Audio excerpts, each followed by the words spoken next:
Call the city council meeting to order. Roll call, please. Alderman Knight. Here. Alderman Coles. Here. Alderman Peisig. Here. Alderman Shockey. Here. Alderman Subak. Here. Alderman Talme. Here. Alderman Winger. Here. Alderman Wesley. Here. Mayor Johnson. Here. Quorum being present, would you stand and join me in the Pledge of Allegiance? Of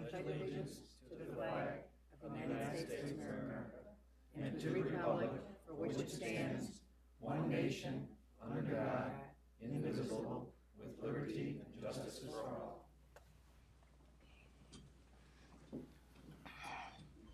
May I have a motion to approve the minutes of January 18th, 2007? So moved. Is there a second? Second. Comments, corrections, My additions? question. Alderman Knight? Page 4, item D, under committee chairman, planning, zoning, development, was moved by Alderman Knipe, seconded by Alderman, there's no name, there's no seconder on it. Page 4, Page 4. I don't know who did the second, but I believe I did the second on that. If you would add Alderman Wesley for the Alderman Wesley?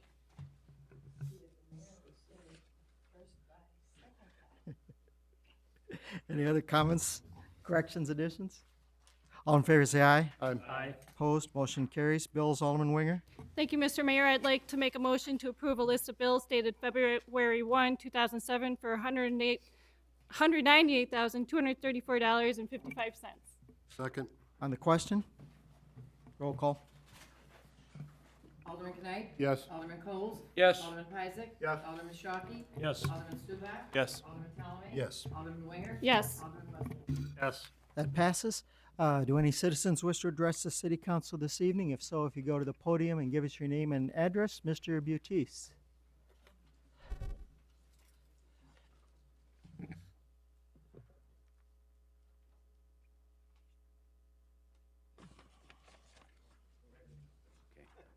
I'm Joe Batiste. I'm here from the VFW right again. This year, we intend to run the 11th Memorial Day Parade at our post. And I have here with me my new committee, which will be taken over after this year. This is Robert Rich Parsi and Jim Lambert, both of the men's auxiliary. Our junior vice commander, Rich Imwe, could not make it tonight.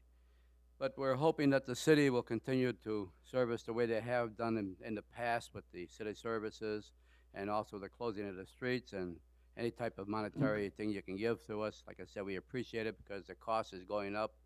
Now the Navy is looking for, they don't want the school buses anymore because they don't have the seat belts. And they're looking for motor coach bus because they got a new commander. And the motor coach buses cost a lot of money.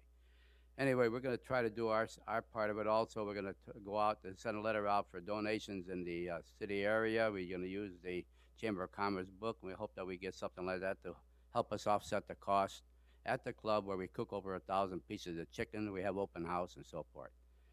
But we're asking permission from the city council if they'll let us run the parade again this year and continue what they've done before.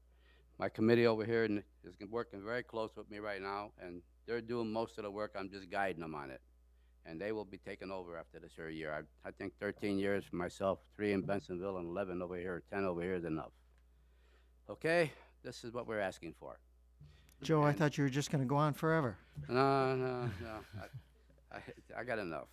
Could you I got identify another for? life. Could you Anyway, the identify? gentlemen these are good gentlemen, and they'll work like crazy for the parade. That's from our men's auxiliary to the youngest men's coming up over here. This is our heart for the club right now because most of them are getting way beyond the old age. So this is our young men. Jim and Robert, could you give your last names for the city Sure. clerk? It's Jim Lambert. Rich Pars, P-A-R-S-E. Is there a motion to approve the Memorial Day Parade and closing of the streets? Is there a second? Second. Anything further on the question? All in favor, say aye. Aye. Opposed, motion carries. Joe, your work is greatly appreciated, and gentlemen, welcome on board. We're going to stick around a little bit longer because we want to see the ceremony. Do any other citizens wish to, we'll get to that in a minute. Any other citizens wish to address the city council this evening?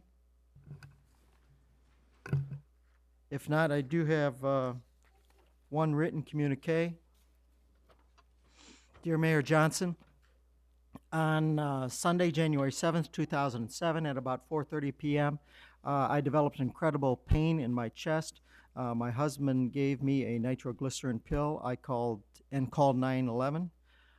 Within minutes, a police car, a fire engine, and an ambulance arrived at my front door. I was taken to Alexian Brothers Medical Center at Elk Grove Village. I was treated in the emergency room and admitted. On Monday, I had a 64-slice CT scan of my heart. It showed my right coronary artery was 80% blocked. On Tuesday, I had an angiogram, which confirmed the results of the CT scan, and an angioplasty with a single stent. I was released the next day, and I'm doing fine. Please pass my thanks and my husband's to the policemen, the firemen, and the paramedics who responded to the call. I do not know their names, but I am sure that the duty logs for that day can identify them. Yours truly, Thelma Malecek, Malecek. So Frank, if you would post this downstairs or however you pass the word on, and Shirley, if you could send a copy of this to the fire department, that'd be greatly appreciated. Mr. Mayor? Alderman Wesley? The other thing is, are you done? I'd like to submit a petition requesting sidewalks on a 400 block of Cedar.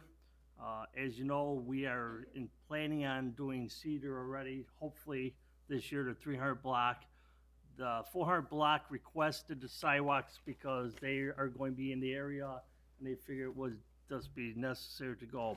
They have submitted 22 signatures out of 25, so I would like to hand it to the city clerk for record. All right, I acknowledge receipt of a petition for sidewalks on the 400 block of North Cedar. 3 pages long, signed by 22 individuals. 22?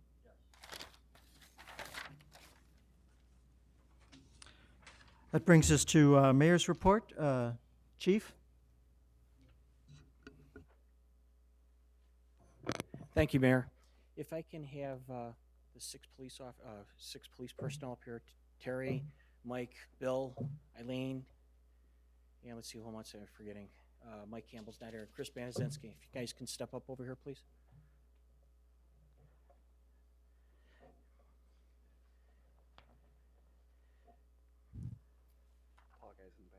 Yeah, I don't know if you guys are going to mug me or what. I appreciate the time before the city council here.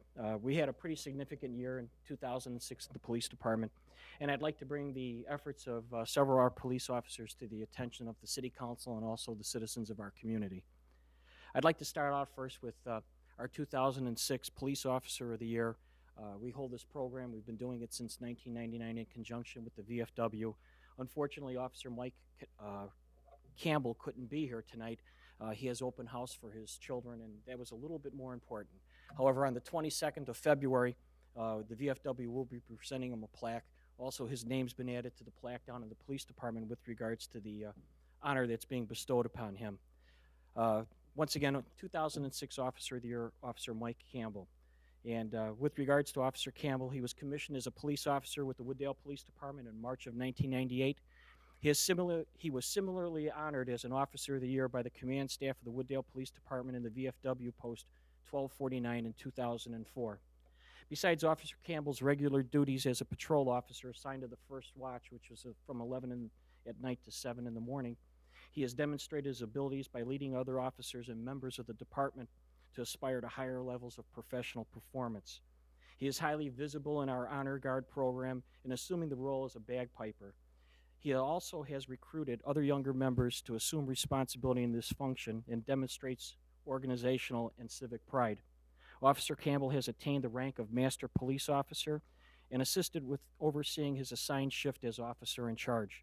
During 2006, he was commended for his life-saving efforts in April of 2006 during a house fire where he entered the burning building and removed several victims to safety.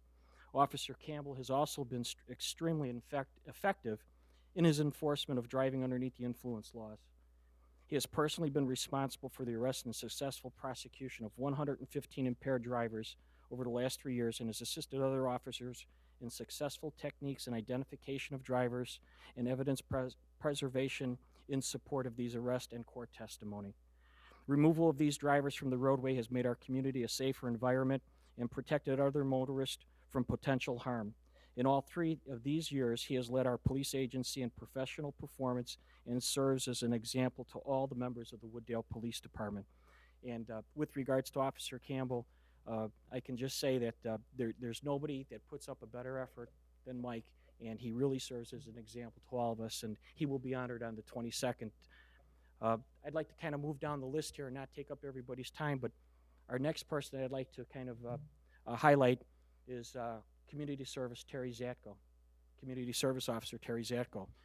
She's been nominated as our Support Service Employee of the Year for 2006. In response to our Police Officer Year of the program, which was started in '99, we started a similar recognition program for our civilian members in 2002. This year, our command staff recognizes and commends the efforts of Community Officer Terry Zatko.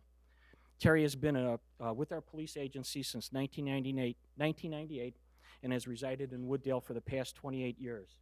In 2006, she has contributed to our mission both with demonstrating compassion to our senior citizens and assisting with implementing cost-effective animal control.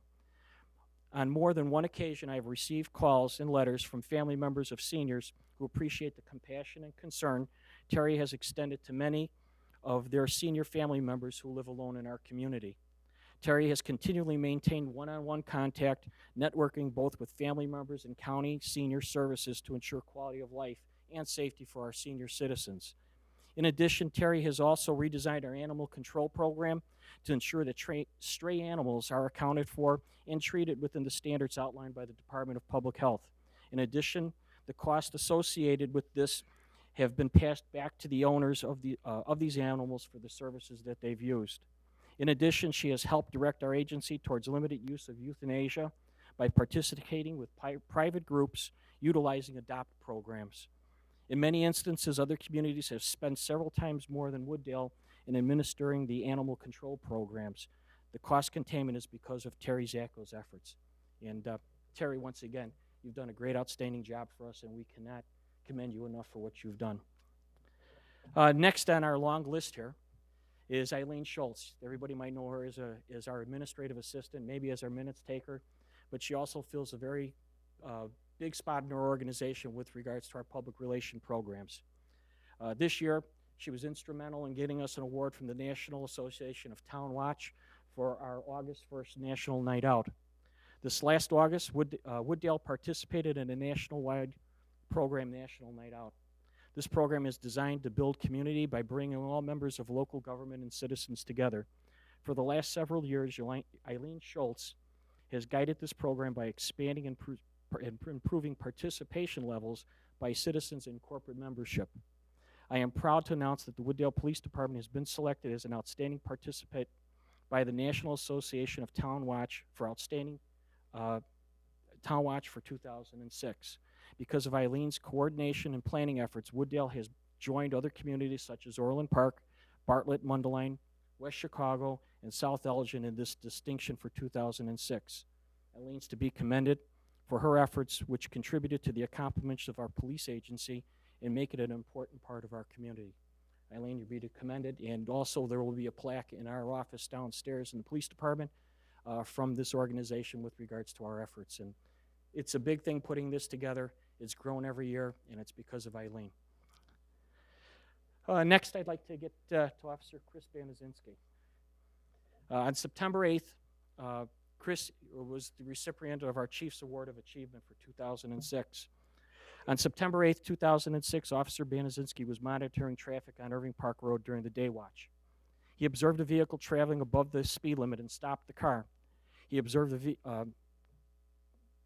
during his traffic stop, he noted the car displayed a Georgia license, and upon approaching, the driver was presented with a Florida driver's license for identification.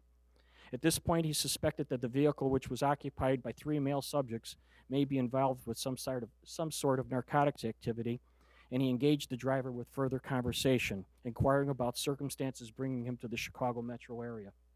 Because the driver's answers were not typical, his intuitive nature caused him to look beyond the stop. He utilized the technology which was available to him through his in-car computer and investigated further. He discovered that the driver was recently arrested for burglary and performed a consent search of the vehicle. Checking all 3 of the occupants, he found no contraband, and after citing the driver, went on his assigned duties. Upon his return to duty 2 days later, he checked in with Detective Freeze inquiring about recent activities. He was advised that there was a reported burglary involving a large amount of electronic equipment in the industrial park, and he should be aware of any persons in the area from Miami. Banazinski added that he stopped one individual on Friday in the morning, and that person and his 3 friends were checking into a local motel in Itasca. Detective Freeze then checked the name of the driver with the law enforcement officials in Florida and found that Officer Banazinski had stopped one of the major participants known to perform high-end electronic equipment thefts from industrial areas. Because of Officer Banazinski's initial stop and inquiries, detectives were able to locate information and evidence which ultimately led to the clearance of not only a Wooddale crime, but also several crimes in Illinois and other states.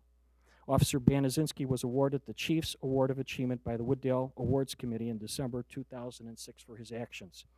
Chris, because of you, in looking beyond this stop, you demonstrated the ability of the Wooddale Police Department to reach out towards normal traditional means. You're to be commended. Lastly, Detectives William Freeze and Detectives Michael Peters. In January of this year, they were awarded with the 2006 James Wade Outstanding Police Officer of the Year Award by the Illinois Police Chiefs Association. On September 10th, 2006, a freight forwarding business in our industrial park was burglarized, with 900 plasma televisions taken with a value of over $1.5 million. Investigations of the crime by Detectives Freeze and Mike Peters led to an organized burglary ring operating out of the Miami area in Florida. During the investigation, a relationship was developed with the U.S. Marshal's Office and the Federal Bureau of Investigation because of the magnitude of the operation as well as the international sophistication and delivery points of the stolen merchandise. The detectives worked closely and developed information on the suspects with a 30-person task force in Florida who was also targeting this crew. The burglary crew used high-end communications and other technology when committing their crimes, as well as counter-surveillance teams and sophisticated alarm intervention techniques. While obtaining charges from the DuPage County State's Attorney's Office, the detectives learned that several members of the crew had boarded a flight to Chicago from Miami. Upon their arrival and a day-and-a-half surveillance later, surveillance was conducted on the group until they were followed to their next job in Itasca. Detective Freeze and Peters organized a task force of almost 50 officers, including a SWAT team, to make the arrest of the crew as they were in the process of clearing out another electronics company. As officers surrounded the business, several trucks were inside the warehouse being loaded with electronics. Officers moved on the suspects and arrested 8 of the 9 offenders. The 9th offender was arrested upon his return to the Miami area. The burglary crew has been responsible for many high-end thefts in not only the Chicago area, but also in New Jersey, Memphis, California, and dozens of burglaries in Miami. While operating, this crew was responsible for tens of millions of dollars worth of merchandise being stolen and using an elaborate intrastate trucking system, smuggling much of the equipment to other countries in South America. Without the dedication and hard work by these detectives, this criminal enterprise would continue to be in business today. Many of the investigative methods used by these detectives were extraordinary, and time does not permit me to elaborate. However, I can say that the information trail began with Officer Banazinski's stop. At this point, the offenders have been removed from DuPage County and are now in the custody of the federal prison system in Florida. They are awaiting trial in the U.S. District Court in Miami for interstate theft and for a RICO charge, which is federal racketeering, influence, corruption, and organized crime charges. The detectives have been also recognized by the Director of the Federal Bureau of Investigation and the Illinois Chiefs of Police Association for their outstanding law enforcement action. This is the first time I think we've ever had any law enforcement officers from Wooddale get a statewide recognition as for the Chiefs Association, and this was an extraordinary piece of police work, but it started with a traffic stop. Once again, I think that everybody that we spoke about tonight speaks volumes about what the Wooddale Police Department has done, what our tradition in the past has been, and what we're going to be in the future. These people are to be commended for their actions in 2006, and I ask you to help me endorse that commendation. Thanks much, guys. Thanks. Thanks, Chris. Thanks, Chris.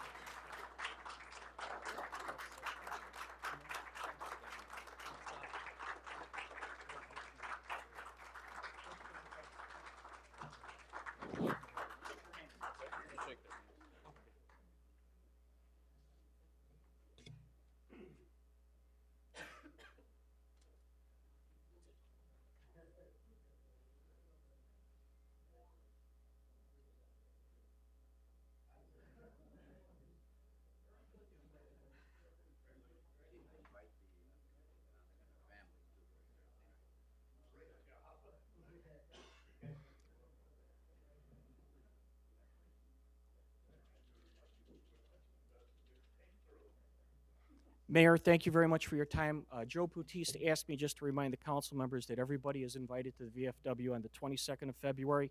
They'll also be not only recognizing Officer Mike Campbell, but also the Outstanding Firefighter of the Year from our fire district. And once again, the VFW has extended an invitation to all the council members and citizens to, if they'd like to be there on the 22nd of February at 6:30 in the evening. Thank you. On behalf of all the citizens, thank you for a job well done. If you guys need to move on to other things, feel free.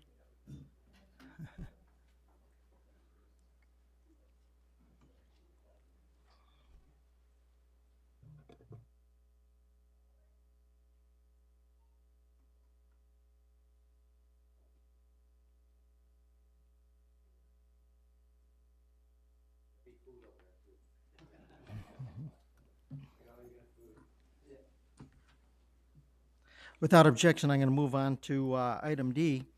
A year ago, Mayor Hartwig of the Village of Addison challenged me to a food race at the Addison Jewel. We had the opportunity for 10 minutes to go and grab corn, wheat, and soybean-based products. And the winners of the event were the Addison Community Switchboard and the Wooddale Food Pantry. I got the opportunity to challenge Mayor Hartwig to a repeat of that race, which we're going to be conducting on February 8th, 2007 at the Wooddale Jewel. And we have a representative of the DuPage County Farm Bureau with us tonight, Mr. Rockman. Would you please?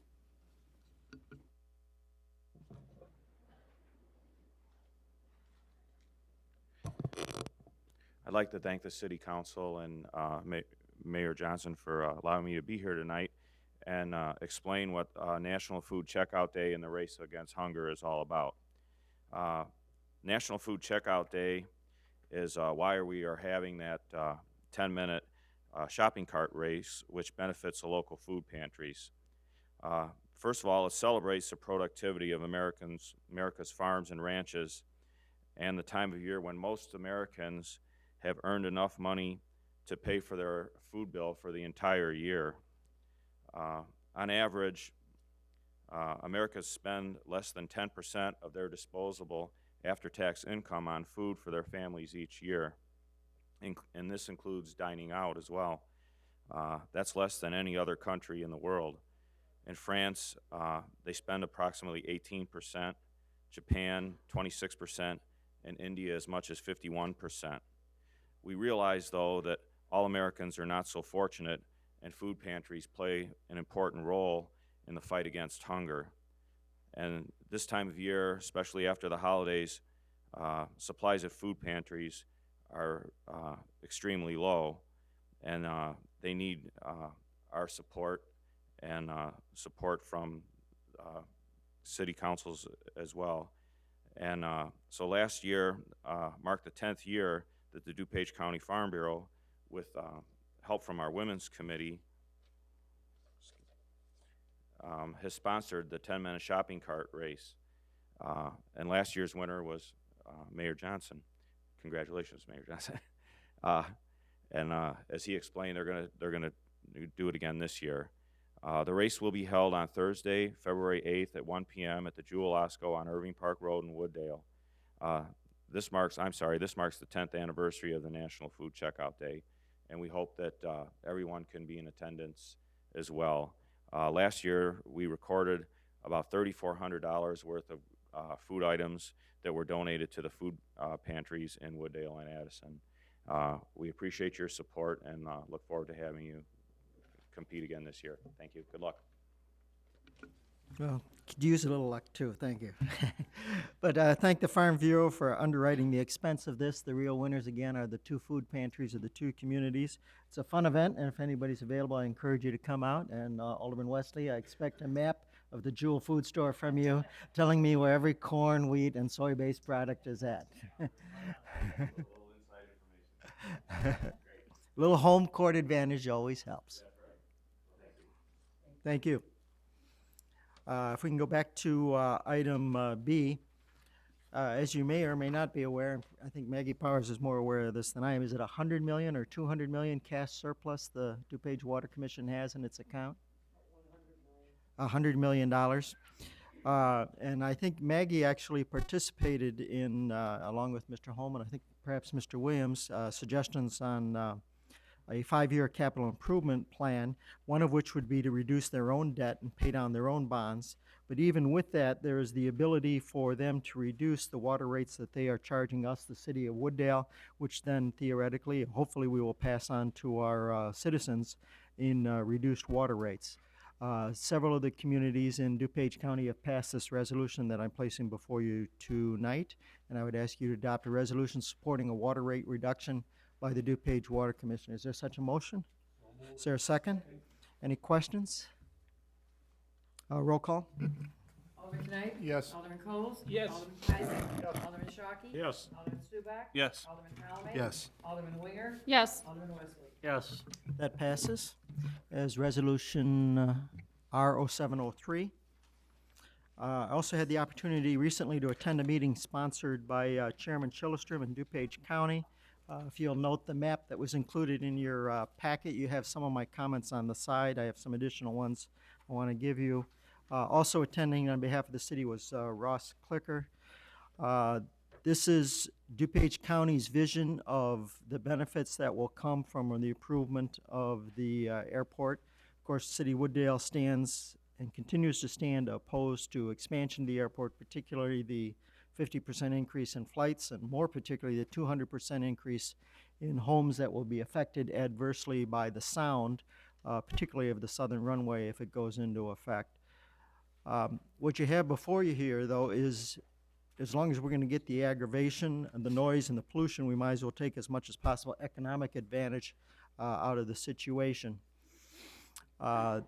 Present was Rosemary Andolino, the director of the O'Hare Master Plan, and she reported that the north runway is on schedule, and she anticipates that that will be completed in November of 2008.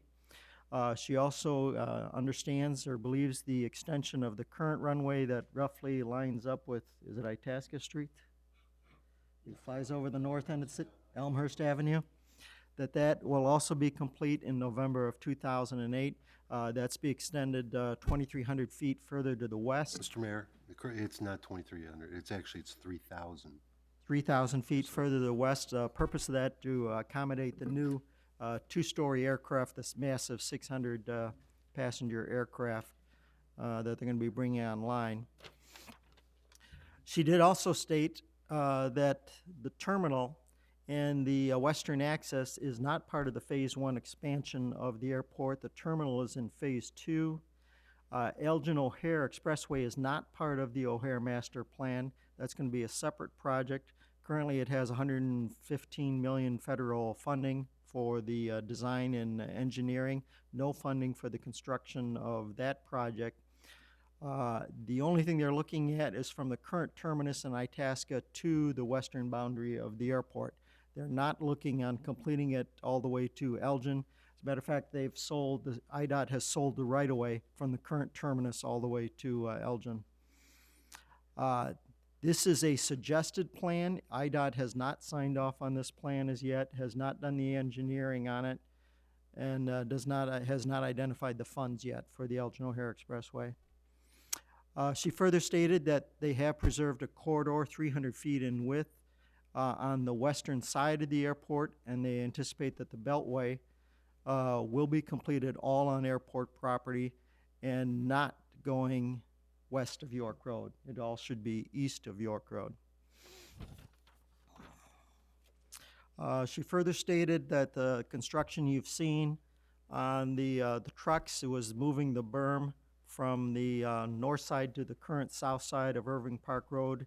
That's necessary prep work for the southern runway. She advised that $541 million in construction projects have already been issued. The contracts have already been signed, and they anticipate another $1 billion in contracts to be issued in 2007. She further stated that they've currently acquired 360 properties out of the 611 that they intend to acquire in Bensonville, are already under Chicago's control. Then they talked a little bit about the Secretary of Transportation, or former Secretary of State of Illinois Transportation, Mr. Martin was there. He talked about funding for the Eldon O'Hare would have to be funded by the feds, that the state did not have the money to do that, that would have to come out of the next Safety Lou federal funding.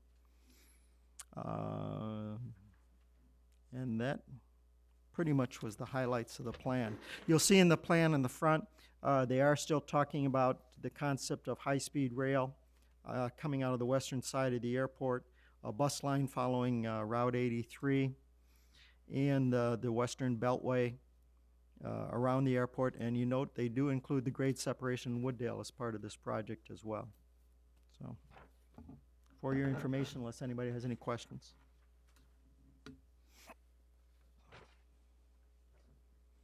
And one other additional item under Mayor's report, DuPage Mayors and Managers is sponsoring an interoperability briefing on February 23rd at Lombard Village Hall from 8 a.m. to 10:30. Interoperability, actually Mr. Bond could probably talk about this more than I could. You may recall in 9/11 in New York that they discovered that there was a problem with the New York Port Authority police could not talk to the New York City police, who could not talk to the firemen on the same band. There was a lack of ability to communicate. So Homeland Security has issued an order that all of us are to be able to talk on the same frequency with the same radios by year. Mr. Bond, do you know? I think it's right. 2013. And so Mayors and Managers is asking as many of the elected officials as possible to participate in this briefing, explaining what the problem is and what the potential solutions are. Alderman Wesley, if you could attend on the 23rd, if your work schedule makes it available, I'd appreciate that. Chief, if you could send a representative, and if we could also communicate this to the somebody at the fire department.